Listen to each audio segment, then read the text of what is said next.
Hello. तो कैसे हैं आप लोग? हम आशा करते हैं आप लोग मस्त होंगे, स्वस्थ होंगे, और नहीं भी होंगे तो मस्त रहिए, स्वस्थ रहिए और एग्जाम तक एकदम तैयारी करते रहिए एग्जाम की बहुत ही अच्छे से। और आइए, जैसा कि हम लोगों ने पहले फर्स्ट, सेकंड और थर्ड, फर्स्ट और सेकंड चैप्टर की पोएट्री के ऑब्जेक्टिव को जैसा कि क्लियर कर लिया था हम लोगों ने, आज हम लोग क्लियर करेंगे थर्ड चैप्टर की ऑब्जेक्टिव को, थर्ड पोयम की ऑब्जेक्टिव को, क्लास 12 के थर्ड चैप्टर की पोएट्री को। तो आइए सबसे पहले उसके बारे में थोड़ी सी जानकारी लेते हैं।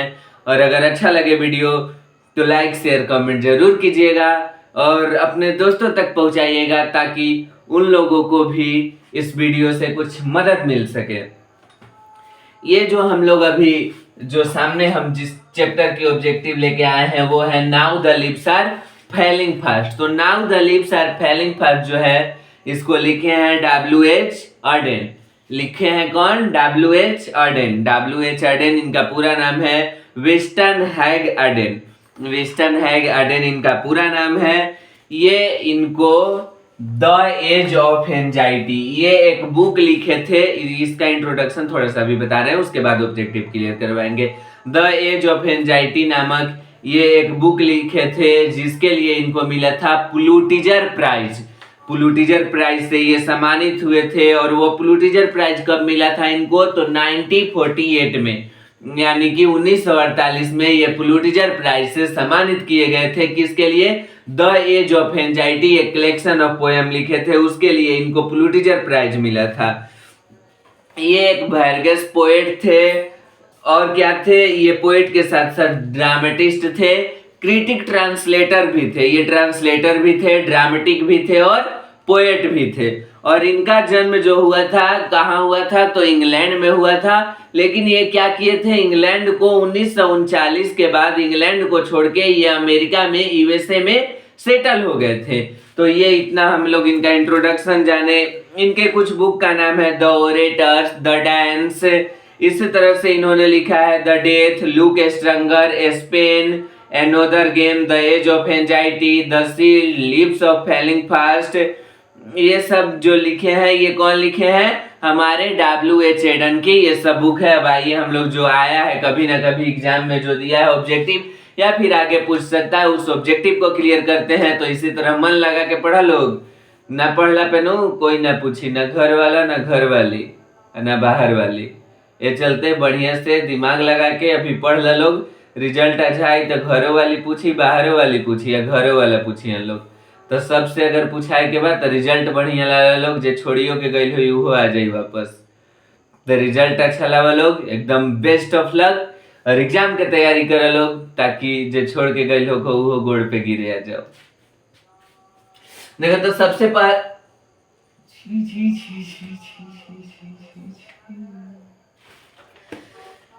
इसमें इतना ना इंक भर दिया है सब ना, क्या करोगे? कौन भरा है जी इतना इंक? सबसे पहला है who wrote the age of anxiety, यानी कि अभी हमने जैसा बताया कि इनको now the lips are Fehling fast लिखे कौन है? W.H. ऑर्डेन। पहला ऑब्जेक्टिव क्वेश्चन इसमें से उठता है कि who wrote the age of anxiety. The age of anxiety कौन लिखे हैं? द एज ऑफ एंजाइटी नामक जो ये बुक है वो कौन लिखे हैं? तो कौन लिखे हैं? W.H. ऑर्डेन। आंसर में देखिए यहां दिया हुआ है W.H. ऑर्डेन। W.H. ऑर्डेन कैसे? अभी हमने बताया क्या कि W.H. ऑर्डेन को इसी के लिए पुलिट्जर प्राइज मिला था। एक रेखा थी मिला रहा है ना, एक रेखा तीन रेखा मिला रहा है Pulitzer prize. When W.H. Auden on the Pulitzer prize. दूसरा क्वेश्चन क्या पूछा है कि when W.H. Auden on the Pulitzer prize, यानी कि W.H. ऑर्डेन जो हमारे हैं, जो हमारे W.H. ऑर्डेन है, पुलिट्जर प्राइज कब जीते थे? तो कब जीते थे? 1948 में। ऑप्शन 2-3 देता है, ऑप्शन हम नहीं लिखे हैं फिर बहुत ज्यादा हो जाएगा। 1948, 1945 ये सब दे देगा। तो कब जीते थे ये पुलिट्जर प्राइज? इनको कब मिला था? 1948 में, यानी कि 1948 में W.H. ऑर्डेन को पुलिट्जर प्राइज मिला था। उसके बाद तीसरा क्वेश्चन है W.H. Auden left England as early age. तीसरा क्वेश्चन क्या कहता कि W.H. ऑर्डेन इंग्लैंड कब छोड़ ले रहन? हर लोग कमाए खाती अपन घर के छोड़ के जाला। आ बिहार के लोग, अगर हमनी के बिहारी मानी जाए तो बिहार के लोग तो खासकर ही रीत से जुड़ल बा, घर के छोड़ा ही के पड़ेला। बिहार के लोग खासकर पलायन की नीति बिहार के लोगों में बहुत ज्यादा है। बिहार में रोजगार की सुविधा बहुत ही कम है, बिहार में उद्योगों की सुविधा बहुत ही कम है, इसलिए लोग क्या करते हैं, अपने घरों को छोड़कर दूसरे स्टेट में जाते हैं जॉब करने के लिए, दूसरों स्टेट की फैक्ट्रिया में जॉब करने के लिए जाते हैं।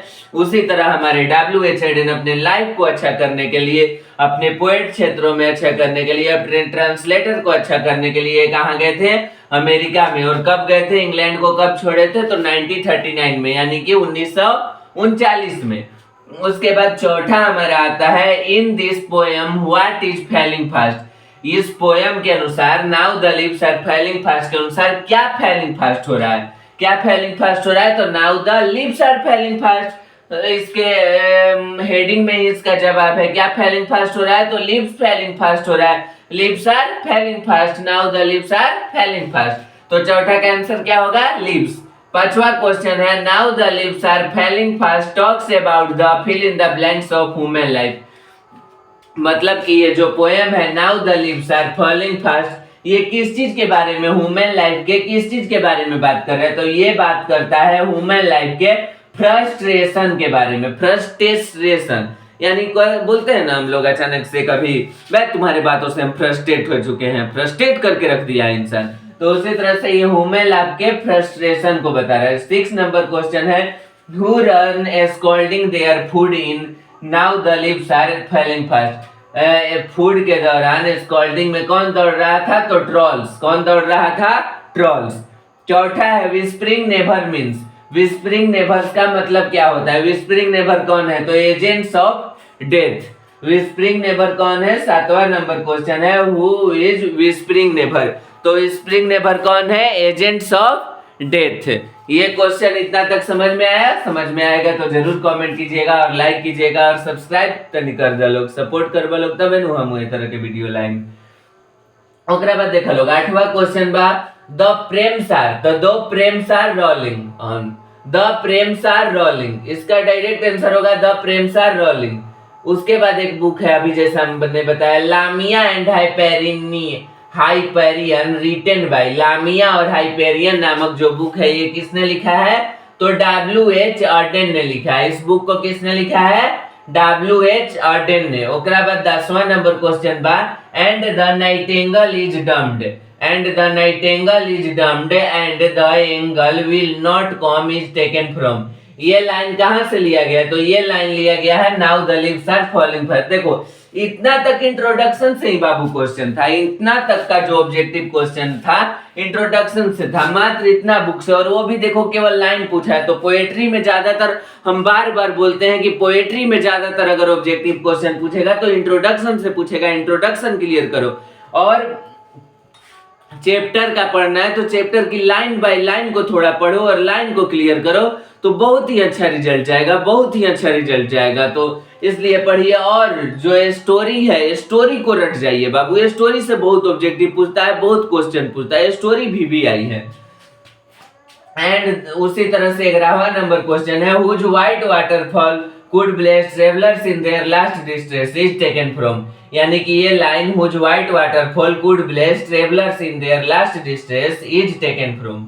Whose white waterfall could bless travellers in their last distress is taken from. ये लाइन कहां से लिया गया है, तो ये भी लाइन हमारा लिया गया है now the leaves are falling fast से। ये लाइन कहां से लिया गया है, ये भी लाइन लिया गया है now the leaves are falling fast से। आशा करते हैं ये ऑब्जेक्टिव आप लोगों को समझ में आएगा। अगर हम फास्ट बोलते होंगे, अगर थोड़ा फास्ट हमको लग रहा है कि थोड़ा फास्ट बोले इस वीडियो में, अगर फास्ट बोले होंगे तो आप लोग कमेंट कीजिएगा, हम स्लो बोलने का कोशिश करेंगे। धन्यवाद। अगर इसमें कोई गलती हुआ होगा तो उसको भी कमेंट में बताइएगा, हम उस गलती को सुधारने का कोशिश करेंगे। Thank you, love you all मेरे प्यारे रसगुल्लो। तो कैसे हैं आप लोग, फटाफट कमेंट में बताइएगा। तो क्या हाल है मेरे प्यारे रसगुल्लो, तैयारी कैसी चल रही है एग्जाम की? एग्जाम की अच्छे से तैयारी कीजिए, प्रिपरेशन को जबरदस्त तरीके से कीजिए, ताकि भौकाल मच जाए बिहार बोर्ड में, पता तो चले कि बिहार के बच्चों में भी ताकत है। हाँ हम बिहारी हैं जी, थोड़े संस्कारी हैं जी।